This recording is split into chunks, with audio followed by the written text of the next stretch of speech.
Glória a Deus. Marcos capítulo 10. Louvado seja o nome do nosso Senhor, Salvador Jesus Cristo. Marcos 10. A partir do versículo 35, irmãos. Sim, 35. Glória a Deus. Glória a Deus. Amém, irmãos? Amém. Então vamos lá. Então se aproximaram dele Tiago e João, filhos de Zebedeu, dizendo: Mestre, queremos que nos conceda o que te vamos pedir. E ele lhes perguntou: o que quereis que eu vos faça? Responderam-lhe: permite-nos que na tua glória nos assentemos um à tua direita e o outro à tua esquerda. Mas Jesus lhe disse: não sabeis o que pedes. Podeis vós beber o cálice que eu bebo ou receber o batismo com que eu sou batizado? Disseram: podemos. Tornou-lhe Jesus: bebereis o cálice que eu bebo e recebereis o batismo com que eu sou batizado. Quando, porém, ao assentar-se à minha direita ou à minha esquerda, não me compete concedê-lo, porque é para aqueles a quem está preparado. Amém, irmãos? Amém. Glória a Deus. Louvado seja o nome do Senhor Jesus. Semana passada a gente meditou, ali sobre o amor de Jesus, e como que os discípulos haviam, por fim, ali todos fugiram quando Jesus foi preso, e toda aquela história que a gente meditou semana passada, E mesmo assim, é claro, quando Jesus ressuscitou, falou, chama os meus irmãos, Mas, veja bem, então a gente leu, meditou tudo aquilo, e muitas vezes as pessoas pensam: então os discípulos não valiam nada, Não. Jesus os via à frente, Jesus os via à frente. Assim como o Senhor também nos vê hoje, nos vê à frente também, Porque nós estamos hoje aqui, mas é o fim? Não. Deus tem mais para as nossas vidas, à frente também. Então aqui, irmãos, o Tiago e o João eram irmãos, e acho que eles ficaram ali matutando entre eles, conversando sobre esse pedido, até que eles tiveram coragem e chegaram diante de Jesus e falaram: olha, Senhor, a gente quer que o Senhor nos conceda o que a gente vai te pedir, queremos que nos concedas, Não é nem muita opção para Jesus, Chegaram já falando: a gente quer que o Senhor conceda isso, Mas daí Jesus falou: o que vocês querem, Que no teu reino um se assente à tua direita, o outro à tua esquerda. Jesus falou: vocês não estão nem sabendo o que vocês estão pedindo. Mas daí Jesus falou assim: vocês podem beber o cálice que eu vou beber e receber o batismo que eu sou batizado? Eles disseram: podemos.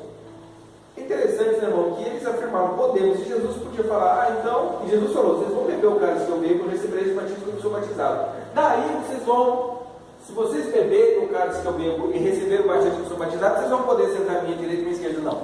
Jesus é tão sincero que ele falou assim: quanto, porém, ao sentar-se à minha direita ou à minha esquerda, não me compete concedê-lo, porque é para aqueles a quem está preparado, É incrível a sinceridade de Jesus e como ele é a verdade encarnada. Então ele não podia falar alguma coisa simplesmente para agradá-los ali, E daí, irmãos, Jesus, nosso Senhor, ele ressuscitou, Como ele havia dito, e os discípulos, eles, de pessoas completamente ali naquele momento que Jesus havia sido preso e crucificado, que eles ficaram todos escondidos, enfim, que a gente meditou na semana passada, e que nenhum teve coragem, de nem sequer pedir o corpo de Jesus ali, ou ninguém teve coragem para ajudar Jesus a carregar a cruz.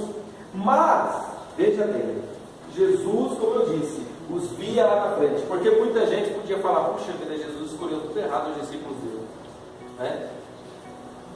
escolheu tudo errado, na hora que ele ficou mais precisando, não teve um, então escolheu tudo errado, ele levou nesse ponto.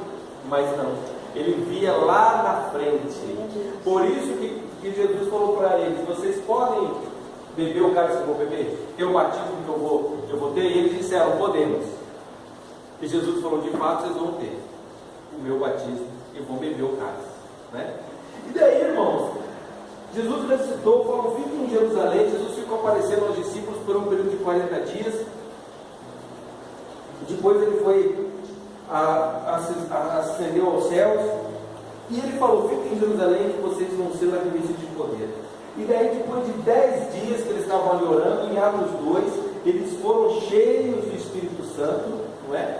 Eles estavam ali orando, já fazia 10 dias, e veio um som do céu como de um vento impetuoso, encheu toda a casa que estavam assentados, e apareceram ali, distribuídos entre eles, línguas como de fogo, que pousou sobre cada um deles, todos ficaram cheios do Espírito Santo, passaram a falar em outras línguas, segundo o Espírito lhes concedia que falassem, né? Aqui, irmãos, aqui nesse momento aqui, não eram línguas estranhas. Eles começaram a falar idiomas que eles não conheciam, de várias nações, né? E estavam ali, né? Imagina, aqui é a mesma coisa. De repente um começa a falar agradecer a Deus em inglês, o outro em chinês, o outro em árabe, enfim, era o que estava acontecendo ali. Línguas que eles não conheciam, eles começaram a falar: Jesus Cristo é o Senhor, é o Salvador. Em todas essas línguas de muitas nações que estavam ali, a ponto de muita gente, sempre vai ter um zombador no meio, falar: estão embriagados, né? Teve um que falou assim: estão embriagados, lá em Atos 2:3. Mas daí eu pergunto: então quer dizer que se a pessoa beber vai começar a falar em outro idioma? Né? Claro que não, mas sempre vai ter um que, mas quem que sopra no ouvido? É o diabo, que quer sempre desmerecer, né, a obra de Deus. E daí, irmãos, aqueles homens, eles começaram o trabalho que Jesus havia nos preparado para isso, né? E agora eles estavam cheios de poder, cheios do Espírito Santo, e aí a gente vai começar a ver que Jesus não errou quando nos escolheu, que Jesus não comete erro nas suas escolhas, né? Veja bem, eles escolheram Matias como substituto do João, do Judas Iscariotes, não é? Jesus escolheu então o Judas errado? Não. O Judas foi responsável pelo que ele fez. O Senhor não tira o livre-arbítrio, né, da pessoa. Conquanto Jesus sabia que ele ia pecar, mas a responsabilidade era dele, do Judas. Não pode colocar na conta de Deus a responsabilidade que Judas fez. Daí, irmãos, começaram então a pregar o Evangelho, pregar a palavra de Deus, começaram a fazer milagres, e depois que foi curado aquele paralítico no templo, lá em Atos capítulo 4, né, eles curaram, depois veio em capítulo 3, houve a cura do coxo, depois Pedro e João foram presos, estiveram ali perante o Sinédrio, eles viram a intrepidez de Pedro e João, e falaram: eles só podem ter tido estado com Jesus, né? E daí começaram a perseguir a eles, e aqui em Atos 5, do versículo 28 e 29, diz assim: então, expressamente vos ordenamos que não ensinasseis esse nome, contudo encheste Jerusalém de vossa doutrina, e quereis lançar sobre nós o sangue deste homem. Então Pedro e os demais apóstolos afirmaram: antes importa obedecer a Deus do que aos homens, né? Antes importa obedecer a Deus do que aos homens. Aí você vê que os discípulos estão tudo mudados já. Não estavam cheios de medo como antes eles estavam. Não estavam cheios de covardia como antes eles estavam. Agora estavam cheios de poder. Cheios de poder, cheios de ousadia, a ponto que eles falaram: olha, a gente já falou para vocês não pregarem mais o nome desse homem. E Pedro e os demais apóstolos falaram: antes importa obedecer a Deus do que vocês, do que aos homens. Esses homens, irmãos, eles viram o que ninguém viu jamais: Jesus ressuscitado, e ninguém viu o que eles viram: Jesus ascendendo aos céus. Glória a Deus. E eles foram cheios do Espírito Santo. Então, ninguém vai parar desses homens, né? E daí, irmãos, olha só, lembra quem foi pedir para sentar do lado de Jesus? Os irmãos Tiago e João. E Jesus falou: vocês podem beber o cálice que eu vou beber? Eles disseram: podemos. E Jesus: certamente vocês vão beber. E Tiago foi o primeiro discípulo que foi morto. Olha lá em Atos 12. Atos capítulo 12, versículo 1 e 2. Por aquele tempo, mandou o rei Herodes prender alguns da igreja para os maltratar, fazendo passar a fio de espada a Tiago, irmão de João. Foi o primeiro que já foi se encontrar na glória com o Senhor. E veja bem, irmãos, ele por acaso ficou ali de joelhos diante de Herodes, implorando para ele não fazer isso. Ele ficou ali falando: não, eu não nego Jesus então. Não. Tudo aquela covardia que eles tinham antes, agora eles não tinham mais. Porque eles sabiam o que lhes aguardava. Eles viram tudo aquilo, Jesus ressuscitado, Jesus ascendendo aos céus. Eles sabiam agora que eles estavam seguindo a verdade absoluta de Deus. E daí Herodes o decapitou. O Tiago foi o primeiro a encontrar com o Senhor. E daí Pedro estava preso, e no outro dia ia ser ele. E aí a gente vê a soberania de Deus, porque poderia no outro dia o Pedro também ser decapitado. Só que Jesus, lá no Evangelho, irmãos, de João, quando Jesus ele perdoou a Pedro, ele já avisou lá em João 21, versículo 18: em verdade te digo, e quando eras mais moço, tu te cingias a ti mesmo, e andavas por onde querias. Quando porém fores velho, estenderás as mãos, e outro te cingirá, e te levará para onde não queres. João 21, 18. Quando fores velho, estenderás as mãos. Isso aqui já era Jesus dizendo que ele iria morrer numa cruz. João, o Pedro. Olha só, o Tiago morreu decapitado. O Pedro aqui, ele também não era velho ainda, né? Não era, foi recente. Então, irmãos, o Senhor Deus está com tudo no controle, até a hora de cada servo dele vai ir para a glória. Quando Pedro estava na prisão, Tiago já tinha sido morto, o próximo seria Pedro. A igreja estava orando, e naquela noite ele, com 2 soldados do lado dele, apareceu um anjo. Aqueles soldados não viram nada. Ele fez com que aqueles soldados ficassem assim, vamos dizer, como que nem um branco, não estavam vendo o que estava acontecendo. E Pedro foi livre da prisão, entre dois soldados. Ele saiu, o portão da cadeia abriu tudo automaticamente, e Pedro saiu dali. Por quê? Não era a hora dele. Não era a hora dele. O Senhor tinha outros planos ainda para Pedro. E daí, irmãos, a palavra do Senhor, ela não parou mais de ser pregada. Os discípulos, todos eles, tiveram uma morte violenta.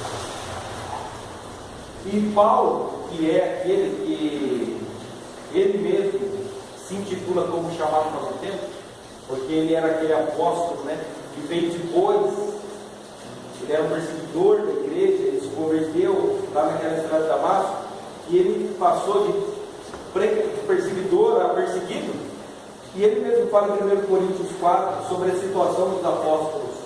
Ele diz assim, em 1 Coríntios 4, ele fala no versículo 13: quando caluniados, procuramos conciliação. Até agora temos chegado a ser considerados lixo do mundo, escória de todos.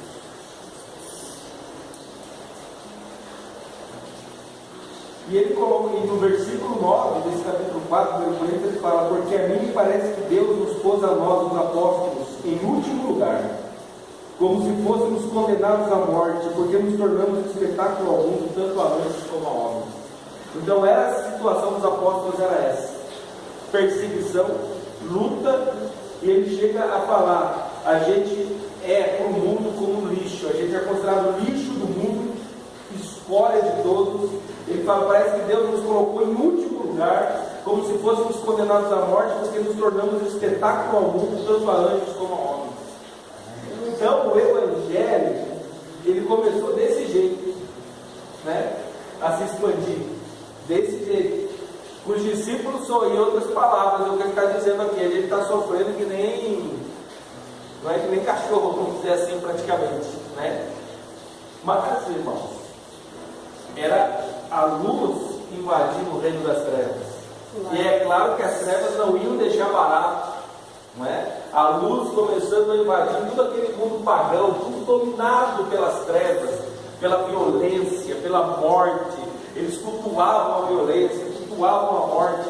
E o Evangelho foi entrando, a mensagem foi entrando. Então muitos encontraram o quê? Encontraram essa resistência das trevas e encontraram a morte. Mas encontraram, depois da morte, o reino de Deus. E foi por isso que o Evangelho, ele não parou. Quando Pedro, aquele que nós falamos aqui, já estava no final da sua vida, e o Senhor, ele havia, inclusive, já falado para ele, né? Naqueles dias finais, que a hora dele nessa terra estava chegando ao fim. Eu me lembro até, tem pessoas, né, irmãos, que às vezes Deus avisa que, olha, está o tempo, eu vou te levar. Às vezes Deus fala. A minha bisavó mesmo, ela estava, foi a mulher que Deus usou para introduzir o Evangelho na nossa família, por parte da minha mãe. Ela estava enferma já há algum tempo, e na última semana dela, ela falou: o Senhor, Deus já avisou que no meio da semana vai me levar. Quarta-feira ela faleceu, não é? Então o Senhor, e veja bem, interessante, ela não estava desesperada, né? Porque de repente se fala isso para alguém, a pessoa começa a entrar em pânico, mas ela estava numa paz completa, porque sabia que estava indo se encontrar com o Rei, com o Pai Celestial, não é? Que é o objetivo de nós todos. Afinal de contas, o nosso maior objetivo não é ter nessa vida umas férias, mas é sim permanecermos com Jesus e encontrarmos a Ele. Esse é o nosso grande objetivo, porque o nosso descanso não é aqui. O nosso descanso é lá no reino de Deus, não é? Olha aqui em 2 Pedro, no capítulo 1, na segunda carta de Pedro, no capítulo 1, no versículo 13 e 14, ele fala assim: também considero justo, enquanto estou neste tabernáculo, o tabernáculo é o corpo dele, despertar-me com essas lembranças, certo de que estou prestes a deixar o meu tabernáculo, como efetivamente nosso Senhor Jesus Cristo me revelou. Segundo Pedro, capítulo 1, verso 13 e 14, olha: certo de que estou prestes a deixar o meu tabernáculo, como efetivamente nosso Senhor Jesus Cristo me revelou. Mas da minha parte esforçar-me diligentemente por fazer que a todo tempo, mesmo depois da minha partida, conserveis lembrança de tudo. Ou seja, Jesus revelou que estava chegando a hora dele, e ele estava escrevendo o que? Desesperado. Ai, o Senhor Jesus falou, eu vou morrer logo. Ai, estou desesperado. Não, ele estava preocupado. Olha, eu vou me esforçar diligentemente por fazer que a todo tempo, mesmo depois da minha partida, conserveis lembrança de tudo. Ele estava preocupado com quem ia ficar e colocar as mensagens ali do Senhor Jesus para eles. Isso é o que? É aquele que sabe para onde vai. Irmãos, quando irrompeu aquela perseguição violenta em Roma, eles não entendiam, porque os cristãos não ficavam ali numa situação assim, de desespero, muitas vezes, louvando a Deus antes de serem jogados para leões. Estavam louvando a Deus. E daí Pedro, irmãos, naquela situação, diz que Pedro, lá em Roma, ele foi levado finalmente, como Jesus falou: vão te levar para onde você não quer e vão estender as mãos. E ele foi levado para a cruz. E na cruz ele falou: eu não mereço morrer igual ao meu Senhor. E daí ele estava lá: tudo bem, então crucificaram ele e colocaram de cabeça para baixo, né? Foi crucificado de cabeça para baixo. E aí, irmãos, cadê aquele Pedro agora, que negou Jesus 3 vezes? Não, aquele Pedro já não existia mais. Agora era um Pedro cheio de Espírito Santo e cheio de amor por Jesus. E quando, igual eu falei, né, irmãos, ele indo para a cruz, ele podia fraquejar então, mas não, ele simplesmente falou: eu não mereço morrer como meu Senhor. E daí crucificaram ele de cabeça para baixo. E aí, irmãos, os discípulos tiveram, os outros discípulos, né, dizem não, os historiadores, enfim, cada discípulo morreu no lugar, né? Tomé morreu na Etiópia, flechado, outros morreram em outros lugares, pregando a palavra, mas aqueles discípulos, nenhum deles voltou atrás. Não teve um discípulo que falou alguma coisa contrária a Jesus. Eles se entregaram completamente ao Senhor Jesus Cristo. Mas teve um discípulo que o imperador da época, lá romano, diz a tradição, o imperador Domiciano, que pegou João já velho e colocou ele dentro de um barril com óleo quente, e não aconteceu nada com ele. E ele saiu daquele barril assim, com o corpo normal. Aquele homem ficou atemorizado e jogou ele lá na ilha de Patmos. E lá onde fica hoje, essa ilha é mais ou menos lá na região da Turquia. E ele lá velho, o apóstolo João. E ele sabia que todos os outros seus irmãos já tinham partido. Não é? O primeiro, inclusive, o seu irmão, Tiago, decapitado, como a gente viu. E lá na ilha de Patmos, né, irmãos? Sabia que todos os seus queridos discípulos, irmãos em Cristo, todos eles já tinham findado, já estavam com o Pai. Mas ele estava lá na ilha, e Deus tem um propósito em tudo. E lá naquela ilha de Patmos, o Senhor revela-se a ele, e revela os acontecimentos finais. O Apocalipse, a revelação dos acontecimentos finais. E o Senhor Jesus aparece a ele, já não mais como esteve nessa terra. Jesus agora, cabelos brancos como alvalã, olhos como chama de fogo, os pés semelhantes ao bronze bonito, na mão direita 7 estrelas, da sua boca saiu uma espada afiada de perfume, o seu rosto brilhava como o sol da sua força. Agora ele se apresenta como ele está no céu, como um rei. Glória a Deus, aleluia. Eu me lembro, né, irmãos, na minha avó, né, que um dia ela falou: eu tive um sonho, né, que a gente estava assim na rua e vinha um homem assim, e todo mundo, aquele homem aparentando ser tão assim bom, e todo mundo começou a falar: é Jesus, é Jesus. E ela falou, no sonho, né, ela falou e contou pra gente: esse não é Jesus coisa nenhuma, Jesus vai vir do céu, todo mundo vai ver ele em glória, não é?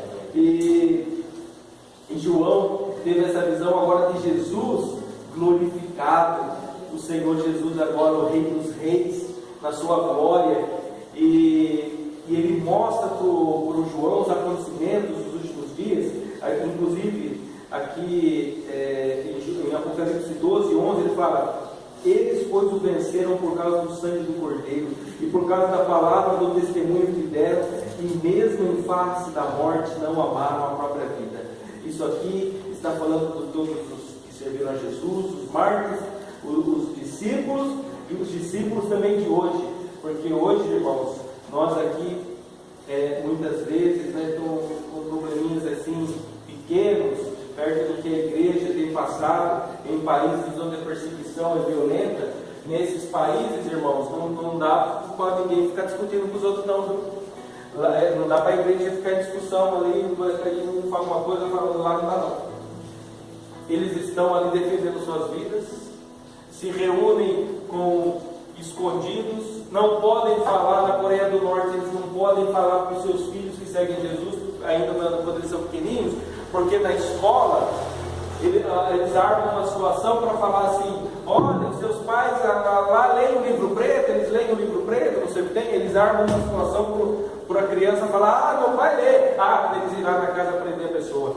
Isso é a Coreia do Norte, o país mais difícil para ser cristão no mundo, né? Mas a Coreia do Norte, os países lá do Oriente Médio, na China também, que também existe a perseguição. Enfim, irmãos, a questão daqueles que morreram com os apóstolos não são exclusividade deles, e nem exclusividade dos primeiros cristãos. Hoje muitos estão sendo mortos, continuam sendo mortos. Continua Nigéria, ou tantos países aí onde existe essa perseguição violenta aos nossos irmãos, mas eles não pararam. Eles não pararam. E até hoje eles continuam dando suas vidas por Jesus. Por quê? Porque eles sabem que vão contemplar aquilo que João contemplou. Apocalipse capítulo 22, irmãos, para a gente fazer o nosso encerramento.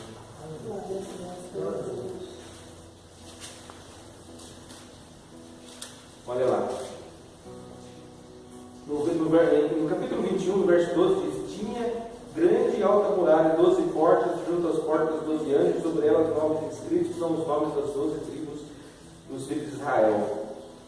3 portas fechavam a leste, 3 ao norte, 3 ao sul e 3 ao oeste. A muralha da cidade tinha 12 fundamentos, e estavam sobre estes os 12 nomes dos 12 apóstolos do Cordeiro. Por quê? Porque eles não abandonaram os caminhos do Senhor. E aqueles também que não abandonam os caminhos de Deus vão ter o seu nome lá escrito em nome de Jesus. E daí, ele fala aqui no versículo 23, no versículo 22, nela não vi santuário, porque o seu santuário é o Senhor, o Deus Todo-Poderoso e o Cordeiro. Meu irmão, infelizmente hoje tem muita igreja que fala que só eles são salvos, né? Tem muita igreja que se isola de todas as outras, que uma pessoa que é da igreja dele não pode nem visitar outra. Eu me lembro até o dia que o irmão foi orar para uma mulher, sabe o que ela falou? Jeová não quer oração de ninguém da Assembleia, não. Ela falou isso: Jeová não quer oração de ninguém da Assembleia. Mas o que é isso, irmãos? Transforma a placa da igreja, ela não percebe, ela está transformando a placa da igreja no Deus dela. O nosso Senhor é o nosso Deus Jesus Cristo. Lá no céu não tem igreja, placa de igreja. Lá todos estão adorando a Jesus somente. Então aqui o que a gente tem que aprender? Somos irmãos em Cristo, independente da placa da igreja. Mas as pessoas, infelizmente, elas começam a achar que Deus só fala ali. Não, Deus fala onde ela é buscar de coração. E daí fala: a cidade não precisa nem do sol, nem da lua para lhe dar claridade, pois a glória de Deus a iluminou, o Cordeiro é sua lâmpada, as nações andarão mediante a sua luz, e os reis da terra lhe trazem a sua glória. As suas portas nunca, jamais se fecharão de dia, porque nela não haverá noite, e lhe trarão a glória e a honra das nações. Nela nunca jamais penetrará coisa alguma contaminada, nem o que pratica abominação e mentira, mas somente os inscritos no livro da vida do Cordeiro. Então me mostrou o rio da água da vida, brilhante como cristal, que sai do trono de Deus e do Cordeiro. No meio da sua praça, de uma e outra margem do rio, está a árvore da vida, que produz 12 frutos, dando seu fruto de mês em mês, e as folhas da árvore são para a cura dos povos. Nunca mais haverá qualquer maldição. Nela estará o trono de Deus e do Cordeiro, seus servos servirão, contemplarão a sua face, e na sua fronte está o nome dele. Então já não haverá noite, nem precisam eles de luz, de candeia, nem da luz do sol, porque o Senhor Deus brilhará sobre ele e reinarão pelos séculos dos séculos. Glória a Deus. E foi por isso que desde aquela época até hoje, por essa promessa inigualável, que todos aqueles que estão com Jesus não querem deixá-lo, não querem se entregar a uma vida vazia, perdida, porque eles querem herdar isto aqui, o rio da água da vida, brilhante como cristal, que sai do trono do Cordeiro, de Deus e do Cordeiro. Querem estar na presença de Deus, no lugar onde não vai haver mais maldição, não vai haver mais trevas, não vai haver mais morte, nem luto, nem dor, porque as primeiras coisas passaram e o Senhor vai enxugar dos olhos toda lágrima. Essas são promessas inigualáveis e não são promessas vazias, não é brincadeira, não é conto de fala, porque Jesus Cristo ressuscitou, e se Ele não tivesse ressuscitado, tudo já tinha acabado ali. Tudo já tinha acabado ali. Então, irmãos, em nome do Senhor Jesus, vamos permanecer firmes com o Senhor, porque aquilo que nós temos aqui no nosso país, em nome de Jesus, quantos irmãos em países aí que são perseguidos não queriam ter? Essa liberdade de poder ler a Bíblia, aonde que chegar numa praça, sentar e abrir a Bíblia, ninguém vai fazer nada, ninguém vai perseguir ele, ninguém vai xingar, ninguém vai fazer nada. Vamos aproveitar essa liberdade de estar com Jesus. que a nossa vida aqui, irmãos, eu estava falando para a Lu hoje, nós não somos nada, a gente não tem controle de nada. Essa passagem que aconteceu, esse acidente, muitas pessoas estavam ali na hora do almoço, mais de 200 talvez pessoas ali no refeitório da empresa, e veio aquela lama e levou todo mundo, não é? Então era o último dia daquelas pessoas. Como hoje está sendo o último dia de um monte de pessoa, amanhã é o último dia de um monte de pessoa, assim vai chegar uma hora também que vai ser o nosso último dia. Mas o importante é que cada dia nós estejamos com Jesus, buscando a Ele. Eu sei que nós temos falhas, temos tudo, mas que estejamos buscando a Jesus e que a gente não desista dele, porque se a gente desistir dele, a gente vai perder toda essa riqueza que o Senhor preservou João para mostrar para ele na ilha de Patmos. E João foi o último dos discípulos a falecer, foi o único que morreu de mais de velhice. Vamos orar agora unidos, irmãos, em nome de Jesus. Fique espírito de oração.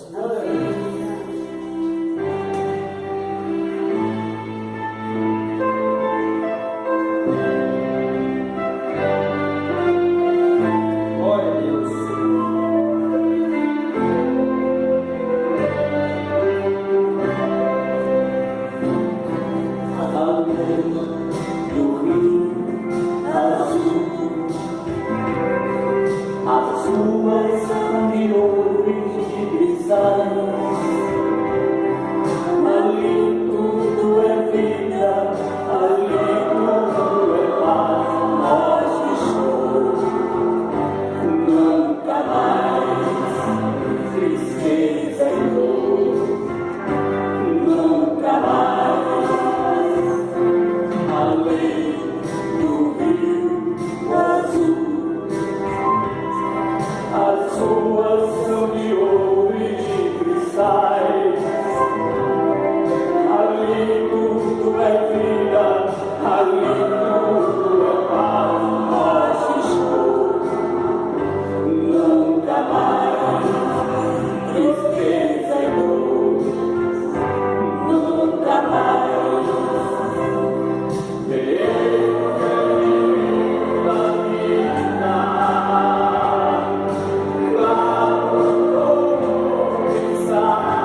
palavra fala: bem-aventurados aqueles que lavam suas vestiduras no sangue do Cordeiro, para que eles assistam direito à árvore da vida e entrem na cidade pelas portas. O Espírito e a noiva dizem: vem. Aquele que ouve, diga: vem. Aquele que tem sede, vem. E quem quiser, receba de graça a água da vida. Irmãos, aquelas pessoas que entregaram suas vidas por Jesus não foram em vão. Elas estão com o Senhor agora. Glória a Deus. Aqueles que estão entregando as suas vidas por Jesus hoje, não é em vão. E nós aqui também não estamos em vão. Nós estamos caminhando para o reino do Senhor. Ninguém tem um projeto de vida, uma esperança tão gloriosa como nós que cremos em Jesus Cristo. Então não vamos desanimar, vamos sim adorar o Senhor todos os dias, porque um dia a gente vai estar lá na glória. O tempo aqui é rápido, o tempo aqui é breve. O rei Davi falou que o tempo da vida dele diante de Deus é como alguns palmos, e a gente não sabe a nossa hora. Uns vão mais velhos, outros mais novos, mas essa é uma realidade de todos. A questão é se estamos indo com ou sem Jesus. Então que a gente permaneça com Ele, porque a gente vai ver também tudo aquilo que João viu, e aonde eles estão, nós vamos também estar em nome de Jesus. Eu agradeço a oportunidade.